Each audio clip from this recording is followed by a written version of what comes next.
Good morning. My name is Ann Dobson, and our service leader today is our own Reverend Dr. Lori Whittemore. Welcome to the Unitarian Universalist Church of Saco in Biddeford. We also want to welcome those joining us on YouTube and encourage you to have a candle or chalice to light when we light ours here in a few moments. Whoever you are, wherever you come from, whomever you love, we are glad you are here with us today. The theme for the month of November is change. We invite you to carry that theme with you as you are with us today and into your daily life when you leave here. We strive to be a green sanctuary. It gives roots and wings to our vision of a world where all people build toward a sustainable future and make reverence, gratitude, and care for the living earth central to our lives. We want to acknowledge that our building sits on the land of the Wabanaki Confederation, which includes the Abenaki, Maliseet, Micmac, Passamaquoddy, and Penobscot nations. We invite you to take home the order of service for information and announcements, or you may leave it for recycling as you exit the sanctuary. Our current COVID guidelines are on the back page of the order of service. There will be a social hour in the parish hall featuring beverages after this service. Please join us.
Good morning.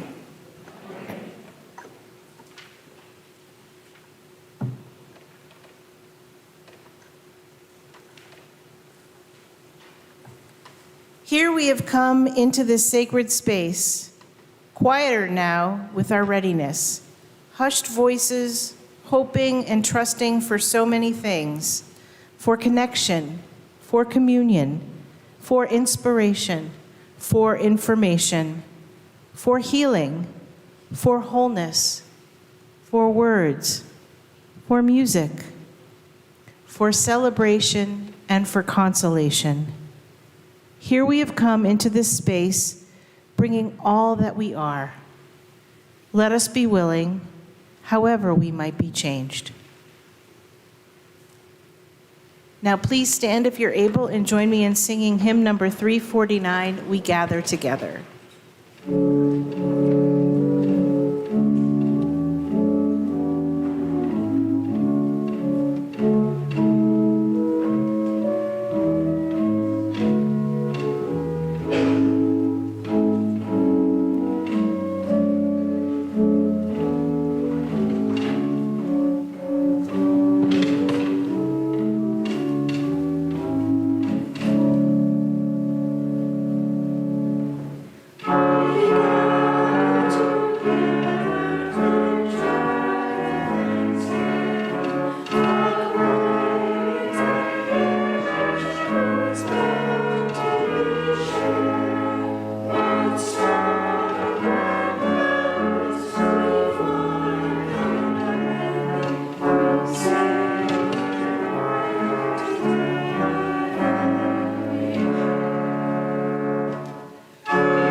And I invite you to turn and greet your neighbor.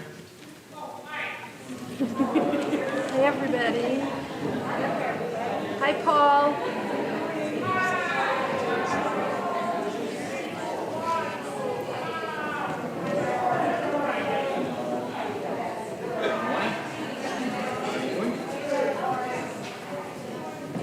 Morning.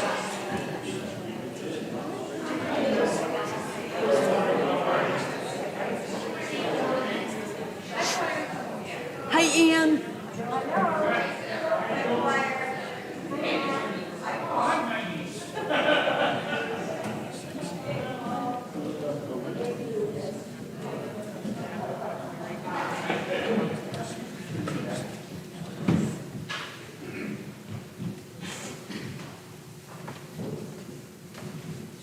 Please join me in the reading of our covenant. This is our sacred promise to gather together in peace, to seek truth in love, to serve human need, so that all shall grow in harmony with the divine.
Please join us in the lighting of the chalice. The words are in an insert in your program. We light the chalice this morning to center our spirits, to rekindle our commitment to the community, to open our hearts to growth, to hope beyond hope for transformation, so that we may be the change we want to see in the world.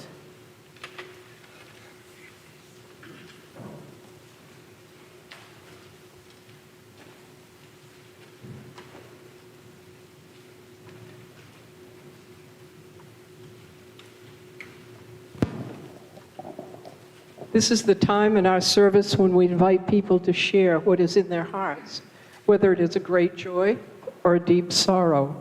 It is not a time for announcements or political statements. As you wish, please come forward to light a candle. Tell us your name if you'd like, and share your joy or sorrow with us if you choose to do so. Please hold the mic straight in front of you, parallel to the floor, and speak clearly into the mic so you can be heard through the sound system.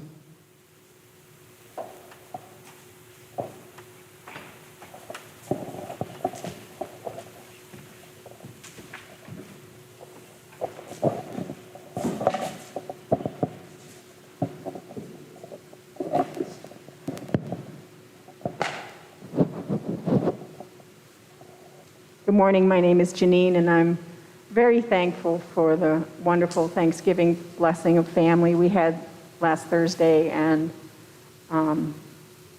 just the love that we all felt being together. And I know this season coming up can be hard on people, and I want to remember them too.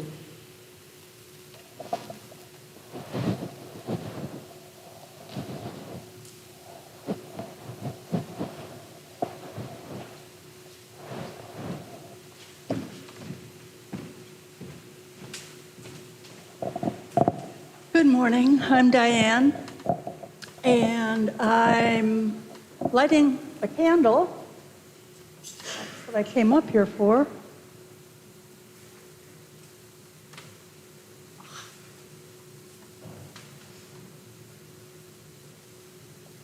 At the request of my neighbor Carolyn, who had a stroke a couple of months ago, and I lit a candle for her then, and she wants to say thank you for all of the good energy and wishes you all sent, and she's making a very good recovery and hopes to continue on that path.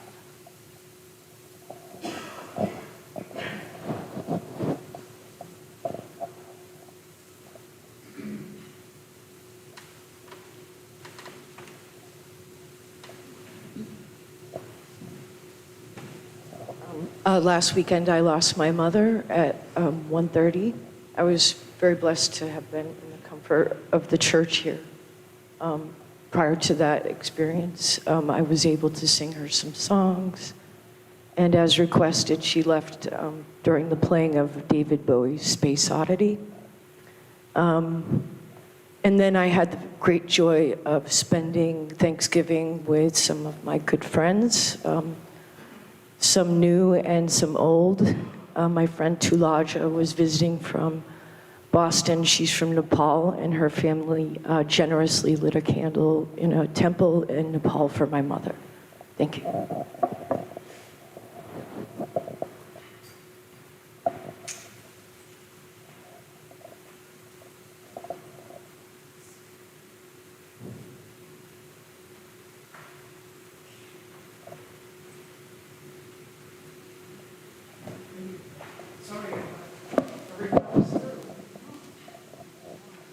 One more candle.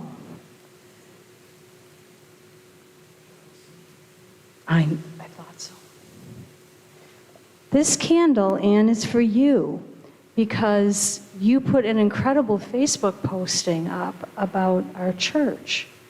Didn't you post that? No? The history? Who posted that? Who posted that? It was so beautiful. You wrote it, he posted it, it was beautiful. If you haven't seen it, make sure you do. But I saw your name on it, so I was making you responsible.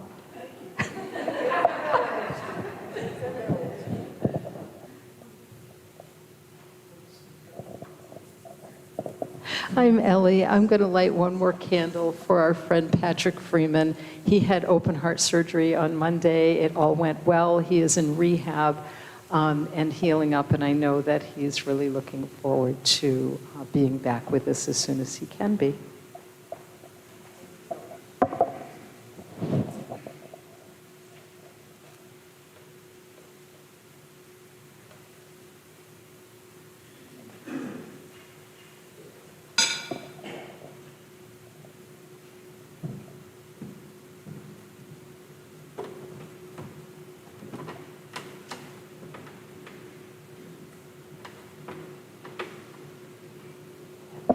This candle is for Patrick and Paul Coleman and all our other church members and friends who are having health issues at this time. We're sending healing thoughts to them now.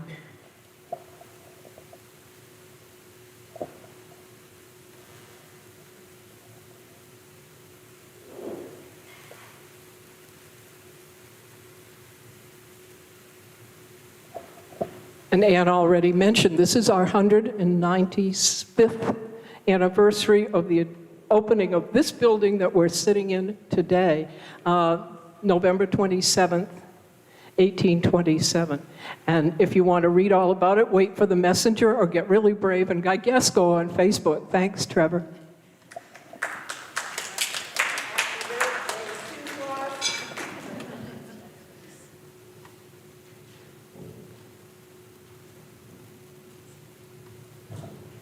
And this last candle is for all the joys and sorrows that we keep in our hearts.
This year, we're going to be celebrating the season of Advent. And to celebrate the season of Advent, I'm asking folks from the church to come forward and read about the theme of the week and light the candle.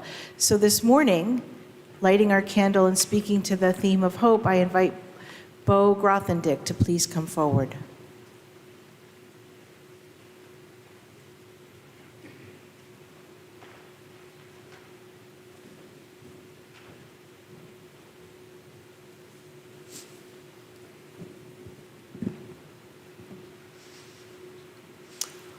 Hope is a wondrous thing.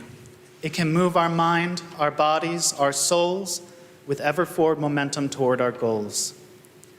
It can preserve us when all else is lost. It can inspire us. But hope cannot grow alone. Without care and devotion, hope remains but a dream that travels along the aspirations of our hearts. A ray of light dancing in and out of our peripheral vision, or a coy reality somehow just out of reach. Yes, hope cannot grow alone. To grow, hope requires community, to share in dreams unfettered. What is hope without friends, family, and loved ones to urge it forward when the chips are down? When life presents us with challenges that feel so impossible that we lose sight of ourselves and turn to despair. Hope requires action to make and mold its substance. What is hope without movement? To breathe life and eternity into that which was once a rumor living inside of us. To shape and transform hope from the intangible into a living achievement. And hope requires love, to keep its flame a long-lived passion and to guide its will. What is hope without sweet faith? To preserve its presence against self-doubt. And what is hope without kindness? To further its growth with good moral clarity. This holiday season, we light this candle for the flame of hope that exists within all of us. Foster this hope in your hearts. Share your hope with others, whatever it may be. Let hope grow, let it manifest. Let hope burn brightly with compassion and kindness. Let it be a shining beacon to others, to those who need it most, so they too may light their own candles. And let hope grow. Thank you.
Change Sings, a children's anthem written by Amanda Gorham and illustrated by Lauren Long. And you probably remember Amanda as the poet laureate at the inauguration of President Obama.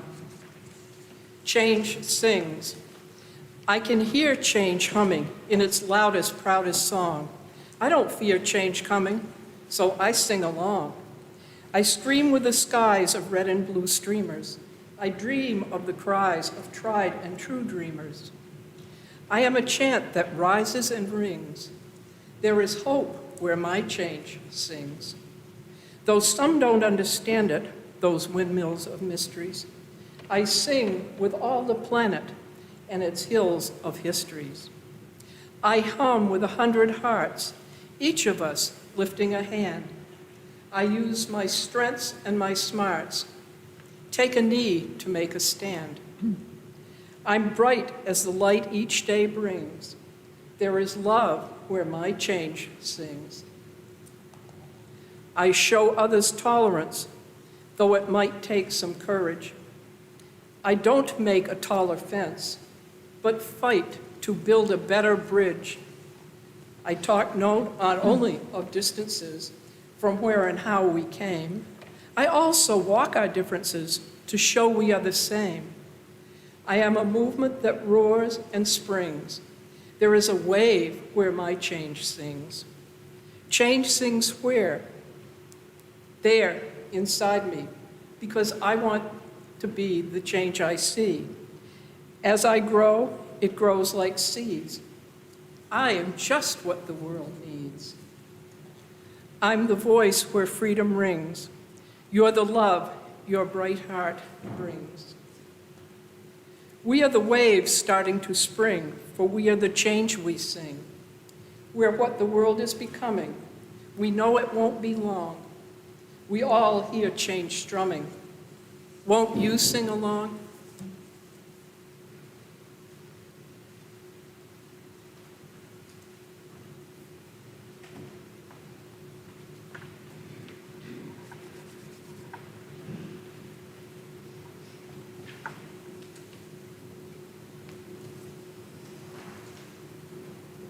Advent, properly defined, means to come or to approach. Used in the Christian context, it means to approach the birth of the Son, S-O-N.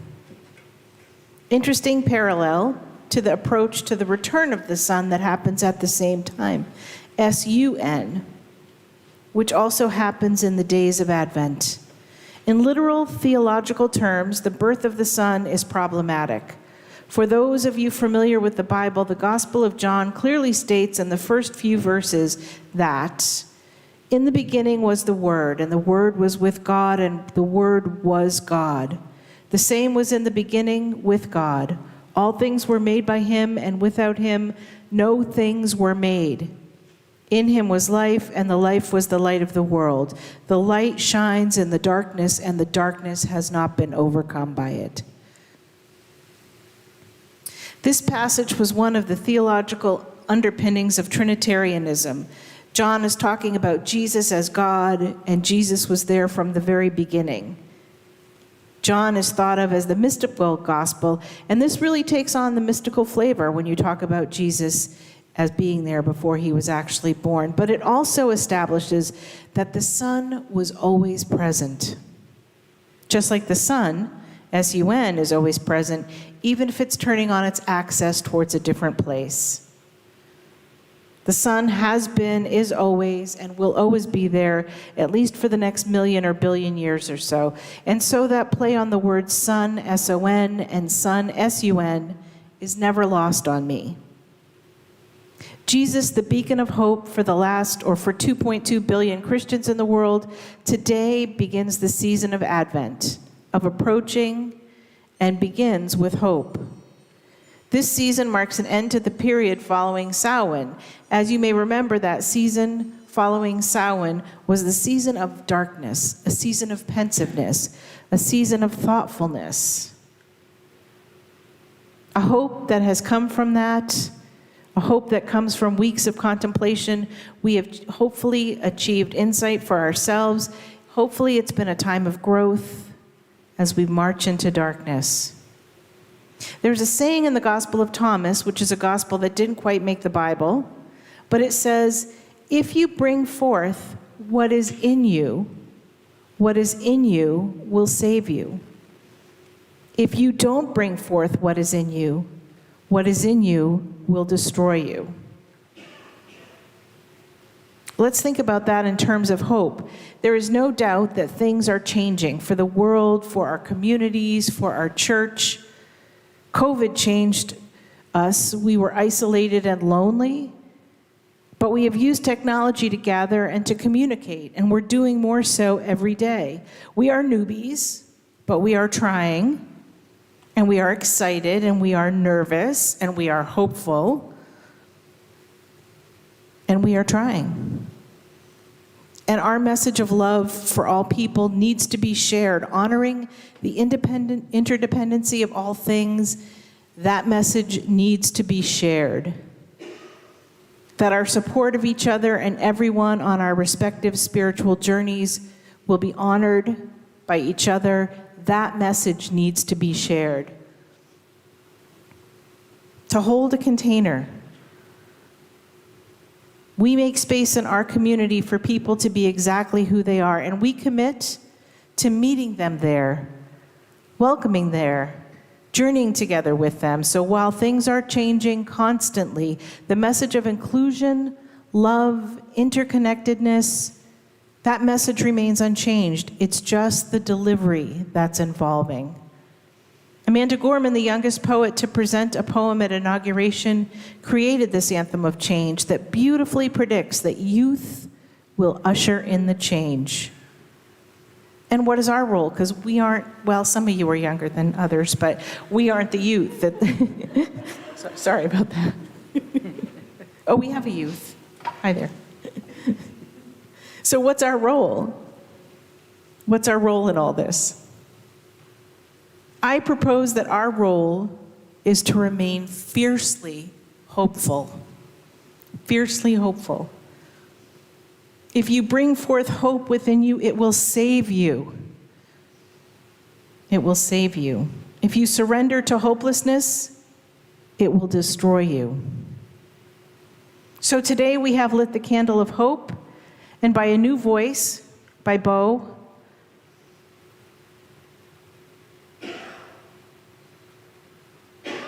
if you bring forth hope within you, it will save you. If you surrender to hopelessness, it will destroy you. We are hopeful that change is happening. And now, in thought and thinking about that, I'm going to lead you in a meditation, which is a little different for me and a little different for us. But let's embrace that because it's change. First, I want to center us in our bodies. So I invite you to get comfortable in your seat. Put your feet flat on the floor. Feel your back against the back of the pew or the chair. Feel your butt in the pew. And I'm going to invite you to take a deep breath. And when I do invite you, I would like you to focus on your feet. Draw the air in deeply as you can and feel it go all the way down through your stomach, through your legs, to your feet. Notice them. The feet that you stood on this morning when you got out of bed, the feet that hit the cold floor or the warm slippers as you began today, your feet and toes that got you to breakfast and to help you get ready, feet that brought you to the car, drove the muscle memory to this place. So take a deep breath and feel your feet.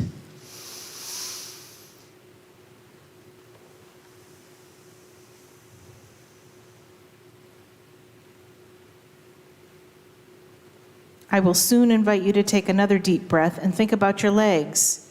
Think about the strength and energy that flows through them.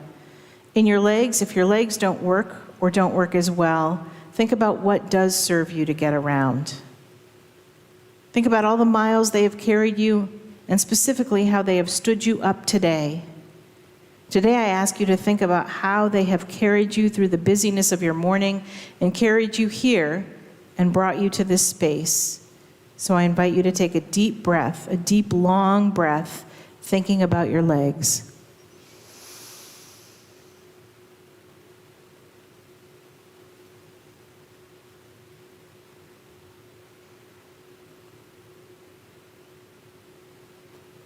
Next, I will invite you to do some breathing for your belly. Long breaths from deep in your belly. Notice the interiority of that space. Does it feel empty? Is it tight? Does it feel good? Does your belly feel tense? As you release your breaths, I invite you to release all tension from your belly. So now I invite you to take that deep, long breath and expand your belly.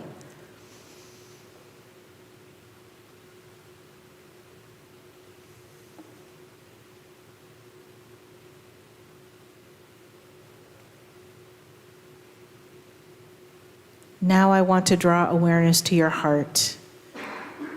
It is truly the heart where hope is held. So in breathing into the lungs and to the heart space, I would ask you to open your heart cavity, spread it wide open, release any tension or hopelessness that may be resting there, make room for hope. So please take a deep breath.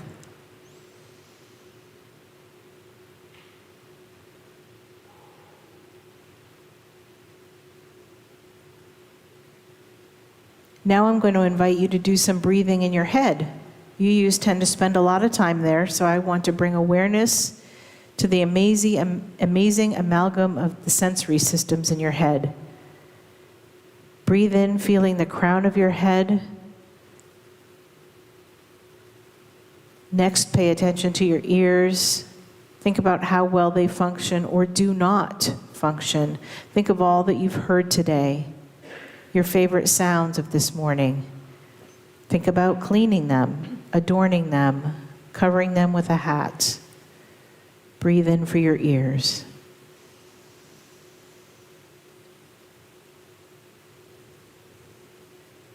Breathe in thinking about your eyes. What have you seen today? How have you seen today? Are they tired? Are they clear? Are they blurry? Let's take a breath for your eyes.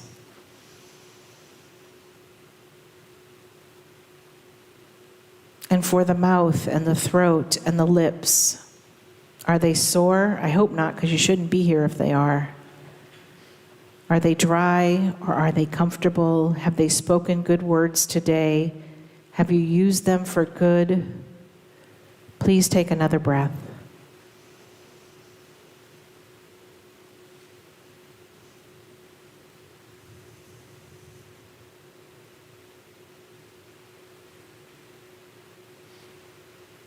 And now, hopefully, you are grounded in your body. And I want to share with you a reflection on hopefulness, a wonderful meditation that I found on YouTube. And I'm going to drop the link in my online sermon. You can find it on our website. If you'd like to do the real one with the images, but I'm going to take us through it here. So I would like you to reflect on your experience of hope. Let's talk about the mechanics of hope. Let's take some breaths as we explore hope. Breathing in and breathing out. As we reflect on the experience of hope and the mechanics of building hope, we will be asking ourselves together, what have I done in the past to experience the calm that has come from hope? Let us use curiosity to help our minds discover hope. Breathe with me again slowly, in and out. With hope, we are able to endure in difficulty and flourish in ease. Hope is based on our ability to imagine a fulfilling future story about our life. We have hope in the present when we can define what a satisfying future might reasonably be. When pieces of our future story change or are lost, we can feel a loss of hope. Hope can be revived, reconstructing the foundation and the building blocks of a new future story. Breathe in. Breathe out. As we recall the cornerstones that anchor our future story, we reestablish our hope. As we place down new details of our future story, we strengthen hope. Expanding hope is often accomplished by inner calm.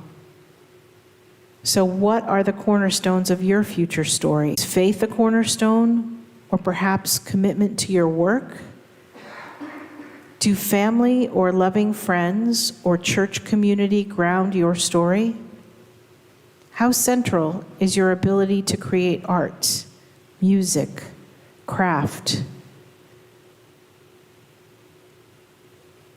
How important is your capacity to be in nature?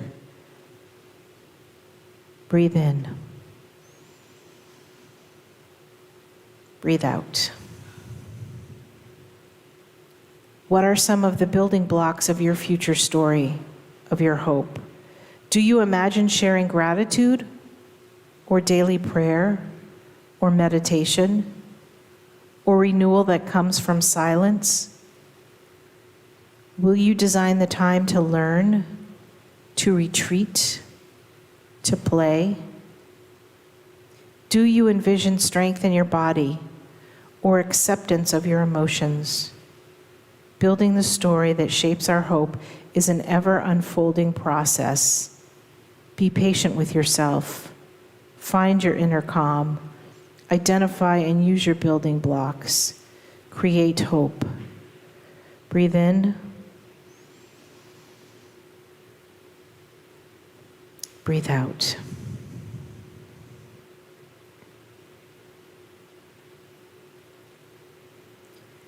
It is our job to hold the container of hope for our young people to navigate and even lead us into and through change. We must also be their example for how to navigate the difficult changes to future stories and give them the foundations and building blocks to shift when their stories diverge. Perhaps we need to learn how to use their tools so that they can understand what we're trying to communicate. Carry this meditation with you this week. You will find my sermon posted on our website. There's a link in there. You can read it if you wish. I will also put the link at the end of the sermon so you can experience the meditation and the beautiful images. I invite you to take the word hope and change with you through the week. Cultivate inner calm, kindle and tend your hope, and share it with others. This week and every week. So be it.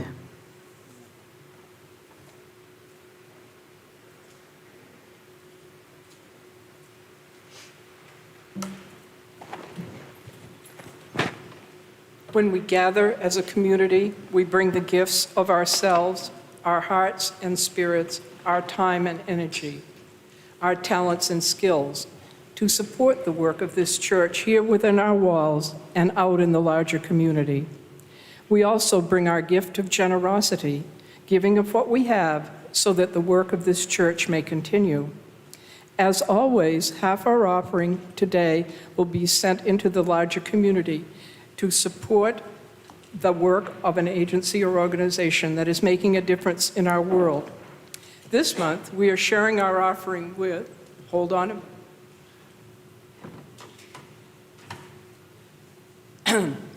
the Southern Maine Conservation Collaborative.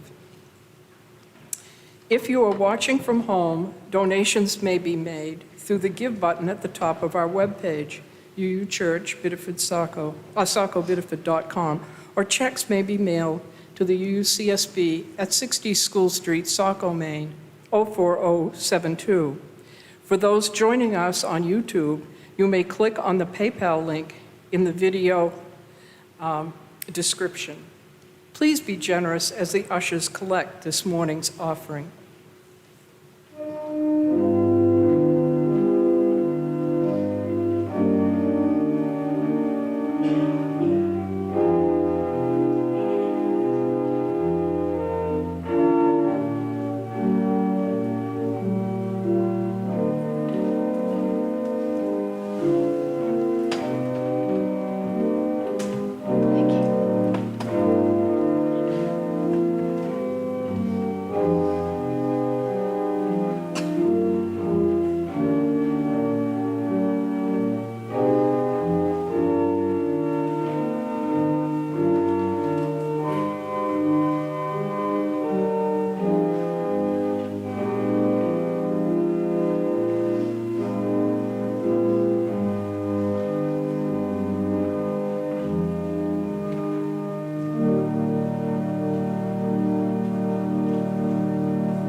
As we release this flame from its faithful service today, we allow the fire in each of us to burn on, to warm compassion, to fire our delight, to light our paths, today, tomorrow, and always. And please remain standing as we sing hymn number 144.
May you leave this time together changed.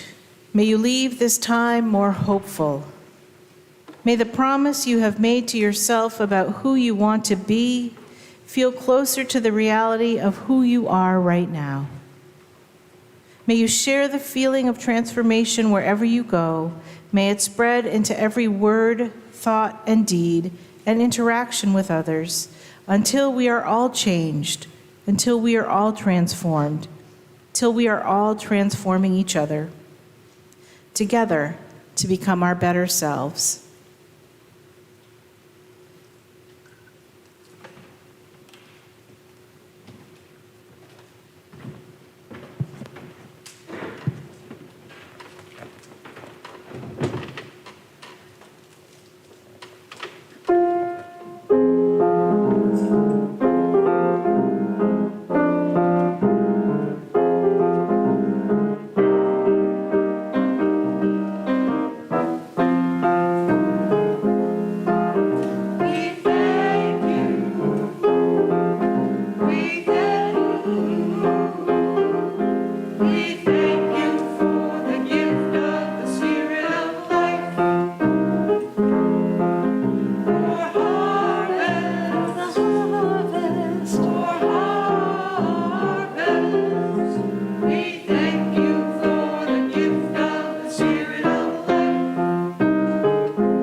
like over here. So we just have the front row singers will be standing over here. So I think it might work.